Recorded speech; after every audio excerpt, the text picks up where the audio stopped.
I was born into a wealthy and prominent family in Tyrone, Ireland, where the rolling hills and lush green fields provided a picturesque backdrop to my childhood. My family was well respected in the community, known for our affluence and influence. However, despite the privilege that surrounded me, my early years were marked by a profound sense of loneliness. I was the younger of two daughters, and my sister was 6 years older than me. This age difference meant that we rarely played together. Our worlds were distinctly separate. As a child, I often found myself in the shadow of my sister, who was the apple of our parents' eye. She was beautiful and poised, with a charm that drew people to her. I admired her from a distance, longing for her attention and companionship. Yet, as I grew older, I began to realize that our relationship was more complicated than I had initially thought. My sister was not just my sibling, she was my closest friend and confidant, even if our time together was limited. The day of her wedding remains etched in my memory. It was a grand affair, filled with laughter, singing, and joy, as friends and family gathered to celebrate her union with Mr. Carew. I remember the vibrant colors of the flowers, the delicious aroma of the food, and the sound of music that filled the air. Everyone seemed so happy, yet I felt an overwhelming sadness wash over me as I watched my sister leave with her new husband. She had always been kind to me, far kinder than our mother, and her departure felt like a loss I was not prepared to bear. As she left for her new home in Dublin, I couldn't help but cry. The tears streamed down my face as I clung to the hope that she would return soon. My parents, however, were preoccupied with the festivities and seemed oblivious to my distress. Their love for me was overshadowed by their desire for sons, and I often felt like an afterthought in their lives. About a year after my sister's marriage, a letter arrived from Mr. Carew. It was neatly folded and addressed to my parents, but I took it upon myself to read it. The words were filled with concern. My sister was ill, and wished to return to Tyrone to be with her family. A wave of emotions washed over me. I was saddened by her illness, but excited at the prospect of her visit. "They're leaving Dublin on Sunday," my father informed me, "and should arrive here on Tuesday evening." I could hardly contain my anticipation. The days leading up to her arrival felt interminable, each hour dragging on as I listened intently for any sign of her. Tuesday finally arrived, but it felt like an eternity. As the day wore on, the sky darkened, and soon it was midnight. I lay in bed, unable to sleep, my mind racing with thoughts of my sister. Suddenly, around 1 a.m., I heard a distant noise. My heart raced as I jumped out of bed and rushed to the living room. "They're here!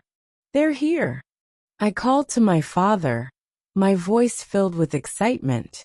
We quickly opened the front door, eager to greet them. We stood in the cool night air waiting, but the minutes passed, and the only sound was that of the wind rustling through the trees. I strained my ears, hoping to hear my sister's laughter or the sound of her husband's voice. Instead, we heard a faint cry in the distance, a haunting sound that sent chills down my spine. "Do you hear that?" I asked my father, my voice trembling. He nodded, his brow furrowed in confusion. "Yes, I heard it too. But where are they?"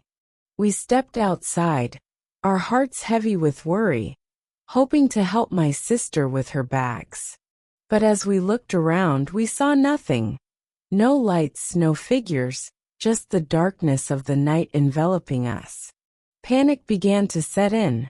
I looked at my father, and the fear in his eyes mirrored my own.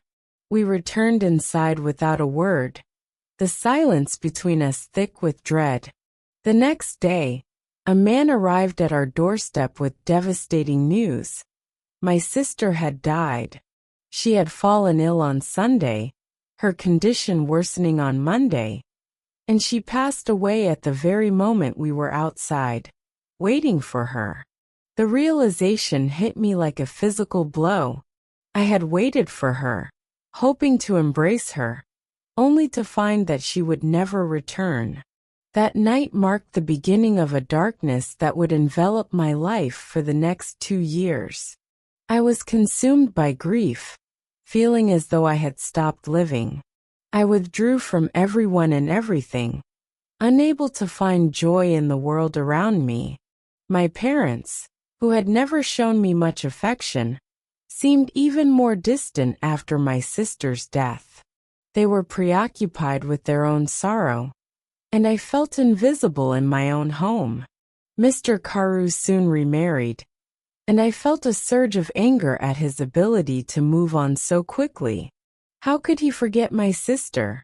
As the only child left in a wealthy family, I found myself the focus of attention from suitors who came to visit, hoping to win my hand in marriage. Yet I found none of them appealing.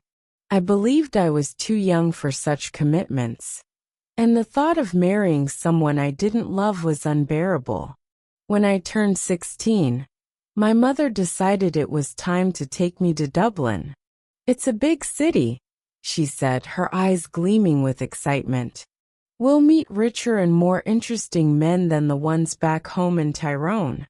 We can easily find you a good husband there." With a mixture of trepidation and hope, I accompanied her to Dublin. The city was vibrant and alive, a stark contrast to the quiet of Tyrone. I began to feel a glimmer of happiness as I met friendly people and immersed myself in the social scene. I danced every evening, and the laughter of young men filled the air as they approached me, eager to engage in conversation. For the first time in years, I began to live and laugh again. I was grateful for the distraction, and my sister's memory, though still present, no longer consumed my every thought. However, my mother remained anxious for me to find a husband quickly. One night, as I prepared for bed, my mother entered my room with an eager expression. "Do you know Lord Glenfallen?" she asked. I wrinkled my nose in response. "Oh yes, he's that unattractive old man from Cilla. He's not ugly, and he's not old," my mother insisted, her tone urgent. "He comes from a very wealthy family and wants to marry you. But I don't love him," I protested, my heart racing at the thought. Think about it, Fanny, she urged quietly. "He's a good man, and he wants to marry you. You're lucky he's interested." After some contemplation, I realized that while I didn't love Lord Glenfallen, I did enjoy our conversations. He was kind and engaging, and I felt at ease in his presence. Perhaps love would come with time. The next morning, I found myself saying a single word: yes. We were married the following spring, and 2 days after our wedding, we bid farewell to my family in Tyrone. As we arrived at Cilla, my husband's beautiful home, I was struck by its charm. It was nestled near a river, surrounded by trees and vibrant flowers. Birds chirped cheerfully in the branches, and the sky was a brilliant blue. I stood beside my husband, taking in the beauty of my new surroundings, feeling an overwhelming sense of happiness. "Come, my love," he said, taking my hand. "You must meet Martha. She cooks and cleans and knows everything about the house." Martha greeted me warmly, her smiling blue eyes radiating kindness. She showed me around the house, and I felt a rush of excitement. It was a lively place, filled with laughter and warmth. Women sang in the kitchen, while men built fires in the living room, and dogs and cats roamed freely. "Come with me now, madam," Martha said, leading me to my bedroom. "You can wash up before dinner." As she opened the door to my room, I suddenly felt a chill run down my spine. Before me stood something large and black. At first, I thought it was an old coat, draped over a chair, but it appeared to have no one inside it. Startled, I jumped back, fear gripping my heart. "Is something wrong, madam?" Martha asked, her brow furrowing in concern. "Nothing. Perhaps it's nothing," I stammered, trying to shake off my unease. But I couldn't ignore the feeling that something was amiss. Martha's face turned pale at my words. "When someone sees the black coat in this house, it means something bad is going to happen soon to the Glenn Fallon family."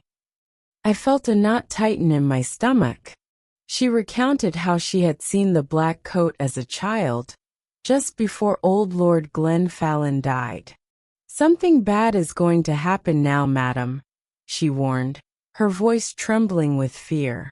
Despite my unease, I tried to push the thought aside and enjoy my new life. However, the warning lingered in my mind. A month later, I encountered the other woman for the first time. One sunny afternoon, I decided to take a stroll in the gardens. It was a beautiful day, and I felt a sense of peace as I walked among the flowers. After lunch, I hurried to my room to grab my hat and coat. But when I opened the door, I was met with an unexpected sight. A woman was sitting near the fire. She appeared to be around 40, wearing a black coat, her face pale. As I looked closer, I realized her eyes were white. She was blind. "Madam," I said, taken aback, "this is my room. There must be a mistake." "No, there's no mistake," she replied coldly. "Tell Lord Glenn Fallon that I want him." Confused and frightened, I demanded to know who she was. "I am Lady Glenn Fallon," she declared, her voice sharp. "Leave my room now." I was taken aback by her audacity.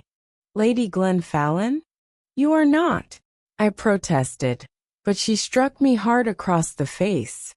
I cried out for help, and soon Lord Glenn Fallon rushed in. As he entered, I darted out of the room, waiting anxiously outside the door. I couldn't hear every word, but I sensed his anger and the woman's despair. When he finally emerged, I confronted him. "Who is that woman, and why is she in my bedroom?" His face was pale, and he simply told me to forget her. But how could I? The encounter haunted me, and every day it became increasingly difficult to communicate with my husband. He seemed perpetually withdrawn, lost in thought, his eyes reflecting a deep sadness. One morning, after breakfast, Lord Glenn Fallon abruptly suggested we leave for another country, perhaps France or Spain. I was puzzled and reluctant to leave my parents behind in Tyrone. They were aging, and my father's health was deteriorating. That night, I struggled to sleep, my mind racing with thoughts of the black coat and the woman I had encountered. I awoke suddenly to find the blind woman at the foot of my bed, holding a knife. "If you want to live, don't move," she warned, her voice cold and threatening. "Tell me one thing," she demanded. "Did Lord Glenn Fallon marry you?" "Yes, he did," I replied, my heart racing. "He married me in front of 100 people." "That's sad," she said, her tone dripping with malice. "Because I don't think he told you that he had a wife. I am his wife, not you, young woman. You must leave this house tomorrow, or I will kill you." With that, she vanished into the darkness, leaving me trembling with fear. I spent the rest of the night wide awake, replaying her words in my mind. In the morning, I approached my husband, my heart pounding. "Who is the blind woman?" I asked. "She told me last night that she is your wife, that I am not." His expression shifted to one of anger. "Did you go into the rooms at the back of the house?" he demanded. "I told you never to go there." "I didn't," I insisted. "I was in bed all night. She came to me."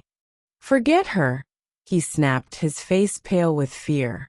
Desperate for answers, I sought out Martha. "The blind woman in the black coat is dead," she explained gently. "You saw her ghost. She was married to your husband, and nobody knows how she died. On the night she passed, someone saw Lord Glenfallen with a knife in his hand." The weight of her words crashed down on me, and I felt a wave of nausea. I couldn't stay another minute in that house. I packed my bags and left for Tyrone, relieved to be back with my parents. The house was quiet, and I finally felt a sense of peace. I slept well each night, and my parents were friendlier than they had been in years. Sometimes, my deceased sister visited me in dreams, and I was never afraid. She reassured me that the blind woman was still trying to find me at Cilla, consumed by jealousy and rage. As I settled back into life in Tyrone, I found comfort in the familiarity of my surroundings. The quiet of the countryside was a balm to my troubled spirit. My parents, though they had never shown me much affection, seemed to appreciate my presence more now that I had returned. I often wandered the fields and hills, reflecting on the events that had transpired. The memories of my sister lingered, but I felt her spirit guiding me, urging me to embrace life once more. I was determined to move forward, to find happiness in the simple things around me. Weeks turned into months, and as I adjusted to my new reality, I began to feel a sense of hope. The shadow of the blind woman faded, and I focused on rebuilding my life. I spent time with friends, rekindling old relationships that had been strained by my grief. One evening, as I sat on the porch, watching the sun dip below the horizon, I felt a sense of clarity wash over me. I had been given a second chance, and I was determined to make the most of it. I would honor my sister's memory by living fully, embracing the beauty of life that surrounded me. As time passed, I found joy in the little moments, sharing laughter with friends, tending to the garden, and enjoying the serenity of the countryside. I no longer felt the weight of my past dragging me down. Instead, I felt lighter, freer, as if a burden had been lifted from my shoulders. Though the memories of my sister and the dark events at Cilla would always be a part of me, I had learned to let go of the fear that had once consumed me. I understood that life was fleeting, and it was essential to cherish every moment. In the quiet of the evenings, I would often sit by the fire, recalling the stories my sister had shared with me. Her laughter echoed in my mind, a reminder of the bond we had shared. I felt her presence beside me, guiding me toward a brighter future. Eventually, I began to think about love again. While I had once believed I would never find happiness after my sister's death, I realized that life had more to offer. I opened my heart to the possibility of love, and as I did, I found myself surrounded by people who cared for me deeply. My parents, too, began to change. They became more affectionate, more involved in my life. Perhaps they had come to understand the importance of family and the fragility of life. I cherished the newfound connection with them, grateful for the opportunity to forge a stronger bond. As the seasons changed, so did I. I blossomed into a woman filled with hope and resilience. The dark days of my past began to fade, replaced by a renewed sense of purpose. I was determined to honor my sister's memory by living boldly, embracing every opportunity that came my way. In time, I found love again, a kind and gentle man who appreciated me for who I was. He saw through the pain of my past and encouraged me to embrace the future. With him, I felt safe and cherished, and I knew that I could trust him with my heart. As we built a life together, I often reflected on the journey that had brought me to this point. I had faced darkness and despair, but I had emerged stronger, wiser, and more compassionate. I understood the importance of love, family, and friendship, and I vowed never to take those precious gifts for granted. The blind woman's ghost may have haunted my past, but she no longer held power over my future. I had reclaimed my life, and I was ready to embrace whatever came next. With each passing day, I grew more confident in my ability to navigate the complexities of life and love. And so, as I stood on the threshold of a new chapter, I felt a sense of peace envelop me. I had faced my fears, confronted my past, and emerged victorious. The memories of my sister and the lessons learned from my experiences would forever guide me, reminding me to cherish every moment and to live life to the fullest. With love in my heart and hope in my soul, I stepped forward into the light, ready to embrace the beautiful journey that lay ahead.